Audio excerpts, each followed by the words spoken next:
Hi అందరికీ నమస్కారం. IT దెబ్బకు పుష్ప అబ్బా! యెస్. ఐటీ దెబ్బకు పుష్ప టీము కుదేలవుతోందట. ఎందుకు అంటే వాళ్ళాడిన ఫేక్ గేమ్ వల్ల.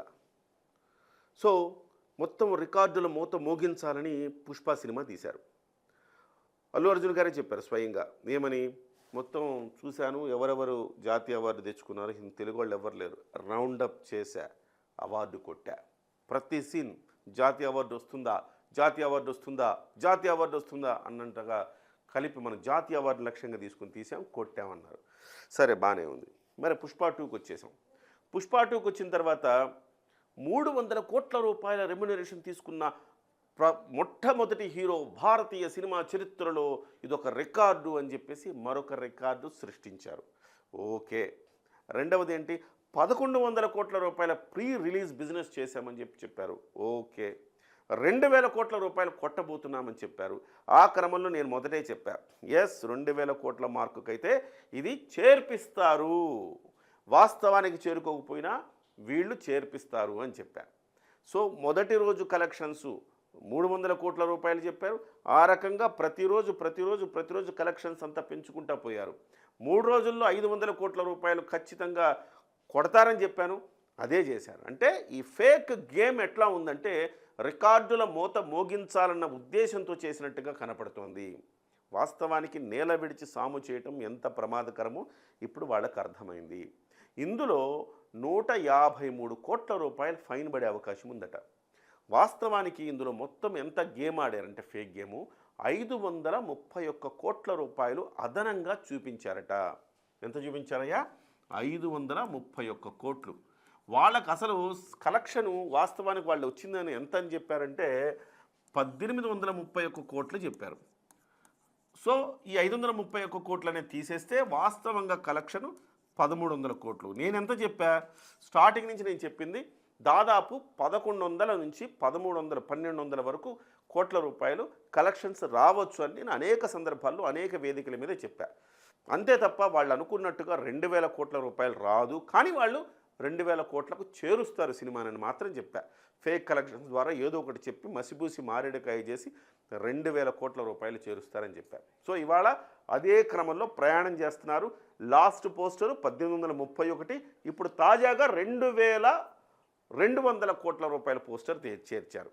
అంటే వీళ్ళు ఏంటంటే దంగల్ని మించి మేమే నెంబర్ 1 చెప్పుకునే ఒక లక్ష్యంతో బయలుదేరారు. ఆ లక్ష్యాన్ని చేరుకోవడానికి ప్రయత్నం చేస్తున్నారు. నెక్స్ట్, సో నిజంగా ఇప్పుడు 531 కోట్ల రూపాయలు తప్పు చూపించారా బాబు అంటే వాళ్ళ పిఆర్ టీం ఏం చేస్తుంది?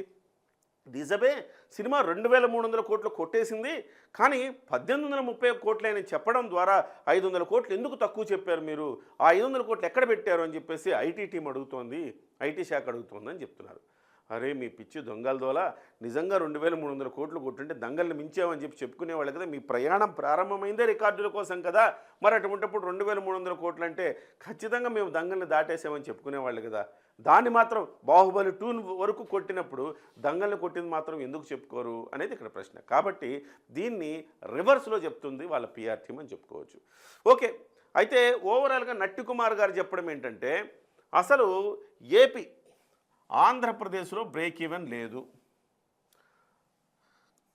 కేరళలో బ్రేక్ ఈవెన్ లేదు, తమిళనాడులో బ్రేక్ ఈవెన్ లేదు. మరి బ్రేక్ ఈవెన్ ఎక్కడుంది? ఈ 3 చోట్ల బ్రేక్ ఈవెన్ లేదు. హిందీలో బ్రేక్ ఈవెన్ వచ్చింది, తర్వాత కన్నడలో బ్రేక్ ఈవెన్కి దగ్గరగా వచ్చిందట, తెలంగాణలో బ్రేక్ ఈవెన్ వచ్చింది. ఇది వాస్తవానికి ట్రేడ్ పండితులు చెప్తున్న మాట ఇదనమాట. ఈ 3 చోట్ల బ్రేక్ ఈవెన్ వస్తే ఈ 3 చోట్ల బ్రేక్ ఈవెన్ రాలి. అటువంటిప్పుడు మీరు చెప్పిన 2000 కోట్లు ఎక్కడ వస్తాయి? బ్రేక్ ఈవెన్ అంటే ఏంటి? ఈ 1100 కోట్ల ప్రీ రిలీజ్ బిజినెస్ చేశారు కదా. ఈ 1100 కోట్ల ప్రీ రిలీజ్ బిజినెస్లో ఏ డిస్ట్రిబ్యూటర్ ఎంత కొన్నాడు, ఆ కొన్న అమౌంట్ వస్తే బ్రేక్ ఈవెన్ వచ్చినట్టు.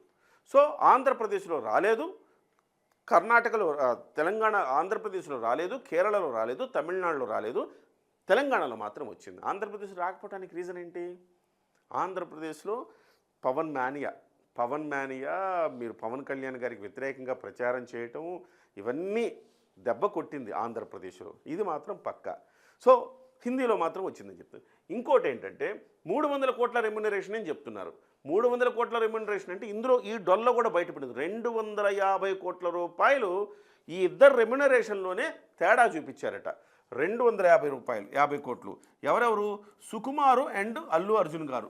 వీళ్ళిద్దరి రెమ్యునరేషన్లో 300 కోట్లు ఆయన, 200 కోట్లు ఈయన, 500 కోట్లు వాళ్ళకే రెమ్యునరేషన్ 150 అనుకుంటా. సుకుమార్ గారికి 150 కోట్లు ఇచ్చాము, అల్లు అర్జున్ గారికి 300 కోట్లు ఇచ్చాము. 450 కోట్లు అంటే వాస్తవానికి 250 కోట్లు ఎక్కువ చేసి చూపించారు అక్కడ.